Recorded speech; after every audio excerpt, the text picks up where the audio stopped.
बहुत बिजी है डेली।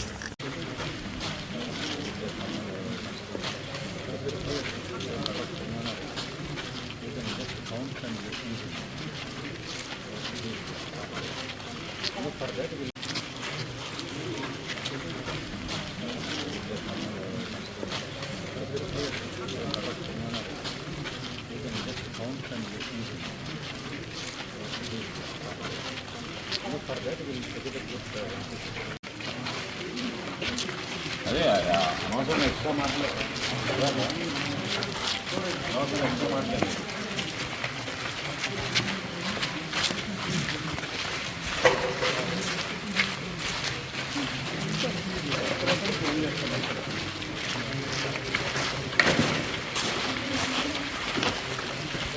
అందరికీ తెచ్చి పెడుతున్నారు, అందరం కలిసి తిన్నాం, కొంచెం ప్రశాంతంగా ఉండండి. ఓకే సార్, దర్శనం పడదా.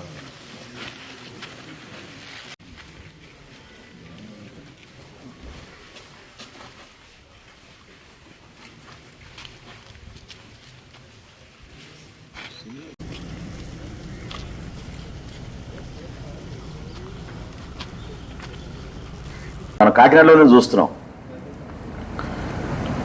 ఇది మాఫియా మాఫియా అంటారు కానీ వ్యవస్థీకృత మాఫియా ఉంది మనకి ఇక్కడ. చిత్తూరు నుంచి కాకినాడ వరకు గ్రీన్ ఛానల్లో నడిపించారు వాళ్ళు ఇన్ని రోజుల నుంచి. ఎక్కడ చూసినా లారీలు విపరీతంగా ఇక్కడికి వచ్చి కాకినాడ పోర్టుని ఒక అడ్డాగా మార్చుకుని ఒక కుటుంబానికి లబ్ధి జరిగే విధంగా రాష్ట్ర వ్యాప్తంగా దోపిడీ జరిగిపోయింది. ఎంత దుర్మార్గంగా వ్యవహరించారంటే పేదవాడి పొట్టగొట్టి ఈ ఆహార మాఫియా సృష్టించి ప్రతి మండలంలో కూడా వీళ్ళు ధాన్యం సేకరించుకుని ప్రభుత్వం 39 రూపాయల పర్ కిలో బియ్యం అందిస్తుంటే 7 రూపాయలకి 8 రూపాయలకి 10 రూపాయలకి వీళ్ళు కిలో కొనేసి ఎక్స్పోర్ట్ చేసుకుని వేల కోట్ల రూపాయలు సంపాదించారు. ఉదయం నుంచి క్షేత్రస్థాయిలో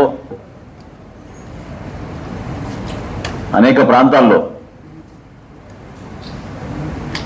సిబ్బంది ఏర్పాటు చేసి టీమ్స్ ఏర్పాటు చేసి 10 చోట్ల దాడులు జరుగుతున్నాయి. ఇది కొనసాగుతాయి. ఆ మార్పు తీసుకొచ్చే వరకు ఖచ్చితంగా క్షేత్రస్థాయిలో ప్రతి ఒక్కరూ ప్రభుత్వ విధానానికి అనుగుణంగా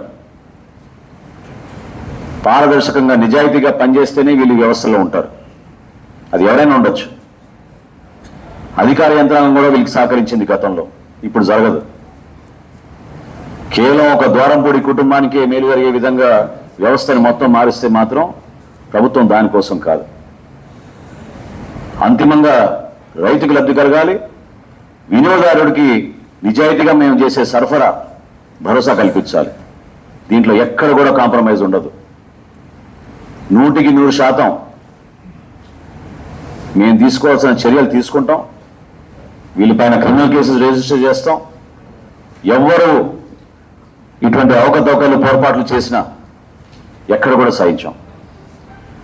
రైతులకి మేము అందించాల్సిన ధాన్యం కొనుగోలు డబ్బుల విషయంలో నేను ఈరోజు ఒక సమాచారం మాత్రం మీ దృష్టికి తీసుకొస్తాను. సివిల్ సప్లైస్ కార్పొరేషన్ ద్వారా గత ప్రభుత్వం 36,300 కోట్ల రూపాయలు అప్పులు చేశారు.